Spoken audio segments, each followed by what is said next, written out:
Hey everybody, it's Jay, that's me. My head is almost cut off, but it's okay. I think I'm gonna be able to fit in the screen.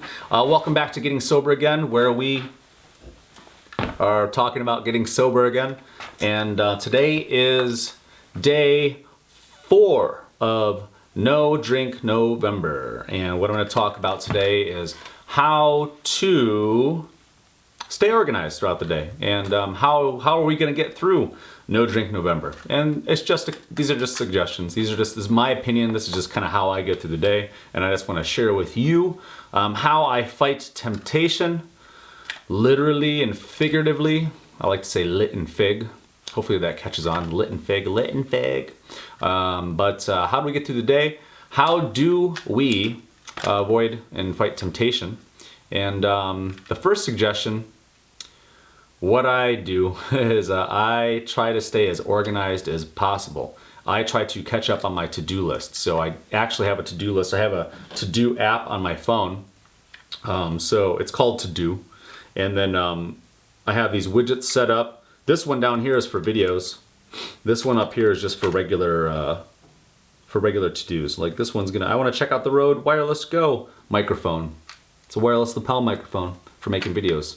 So I just added that there. If I have a video idea, like how to start off the morning, I can tap this plus button, and then I can hit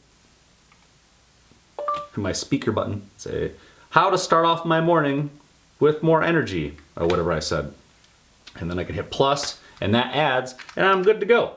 So for me, it's important to stay on top of all my different thoughts because I'm a creator. I'm a photographer, I'm a videographer, a graphic designer, I DJ sometimes. It's important to me to capture all of my ideas and to write them down. I definitely can't, there's not enough time in the day to tackle all of the things that I want to do. There's not enough time in the day to tackle sometimes even 1 or 2 things because some of these ideas, some of the things take time and execution.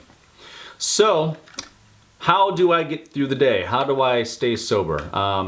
It's not something that I'm not familiar with, getting sober. I even made a YouTube channel called Getting Sober Again, where I talk about getting sober again because sometimes I'm not sober.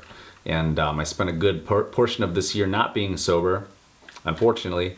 But I learned some lessons along the way, and I'm going to share them with you. And so today, again, is the 4th day. It's November 4th, 2019. And here's just how I start my day. All right. First, you guessed it, I wake up. I wake up really early. During the week, I wake up at about 5 a.m. I don't have a scheduled job. I mean, let me back up. I work at a photo studio. Sometimes I have to be up at like 3 a.m. And on those days, I'm just up at 3 a.m. or whatever, or 4 a.m. or 5 a.m. But if I'm not working at the photo studio, I will find a way or reason to wake myself up early, typically at about 5 a.m. Even though it doesn't feel good, I'm not a morning person. The bags from under my eyes don't tend to go away until like 3 o'clock in the afternoon. Sometimes they just don't go away at all. But I wake up early, let's say 5 o'clock.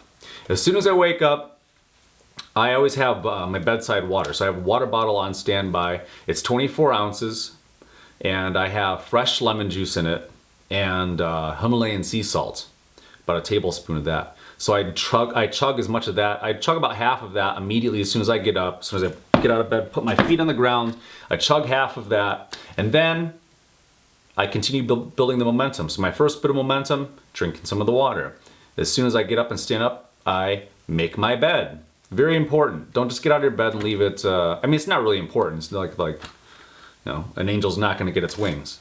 But it's just one thing after another. You're just not letting yourself down. You're not letting yourself build up a big pile of anxiety that's going to make you at some point during the day want to drink alcohol or whatever that's going to make you feel better. So it's all about, for me personally, getting back on track with all the things that I have been putting off by going to the bar.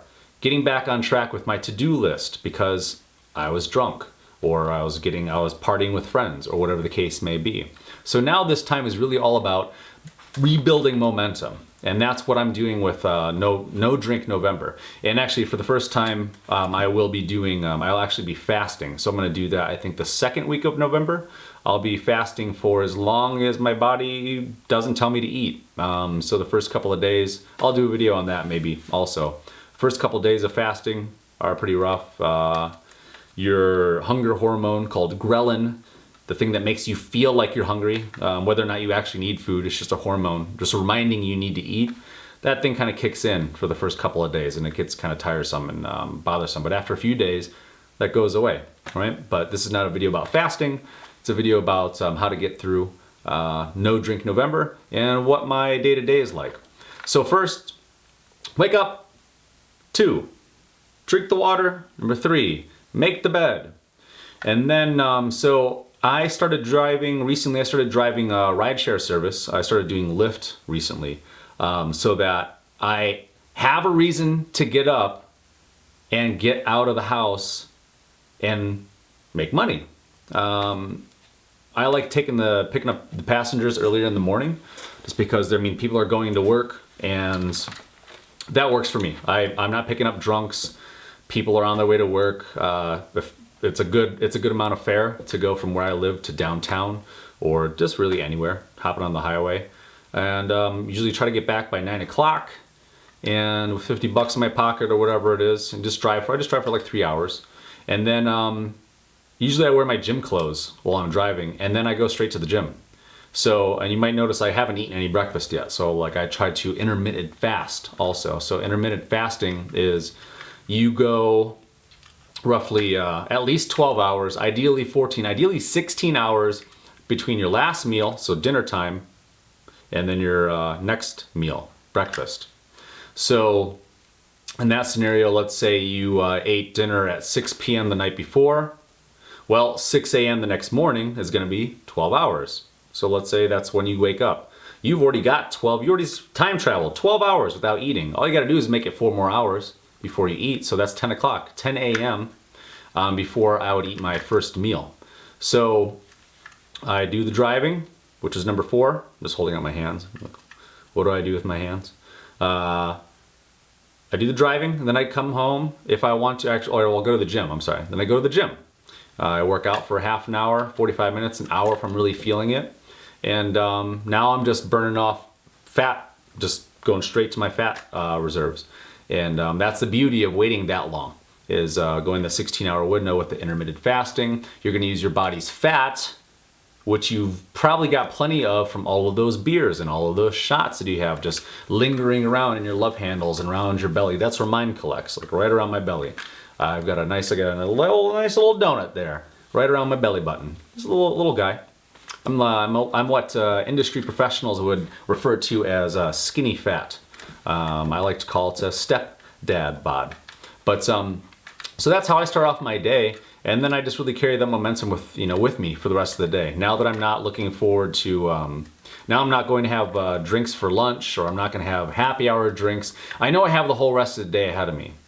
I might not feel the most energetic throughout the day, but I'm also allowing myself the time to lay down and take a 10-minute, 20-minute nap if I need to. I like to take quick cat naps. And if I need to take 2, I'm gonna take 2. The bargaining for me is, I would much rather, and I'm gonna forgive myself for laying down for 20 minutes versus going to the bar for 2 hours. What makes more sense? Like, time is the only currency you really have. So much so that you exchange your time for actual currency. That's how that works, right? So now that we have all this surplus of time on our hands, I'm tackling my to-do lists. I'm scratching curiosities. I have a whole lot more time to look up new information about how to be sober more effectively and efficiently, how to diet and exercise better, how to be a better person, maybe reading some things about psychology, whatever it is, watching some tutorials online. I just keep the momentum going with me all day long. Meal prepping, really just swinging that pendulum back the other way from recklessness back into responsibility. And I hope these suggestions work out for you, and feel free to comment below what it is that you do in place of drinking. Maybe it's maybe you like to sit down and watch documentaries. Maybe you want to catch up on all those series and those shows that you'd missed out on. Maybe you crochet. Maybe you're a musician. Maybe you're an artist. And then speaking of artists, again, I'm a photographer, videographer. If you want to check out my websites and my art, my website is www.jaeandresjandres.com. So check that out if you want to see any of my work. You can see it there. And that's all for today. I'm going to go to bed here shortly because I'm going to wake up early. So I will see you tomorrow, maybe if I make a video, that'll be November 5th. I don't know what's up with me and numbers today. Goodbye.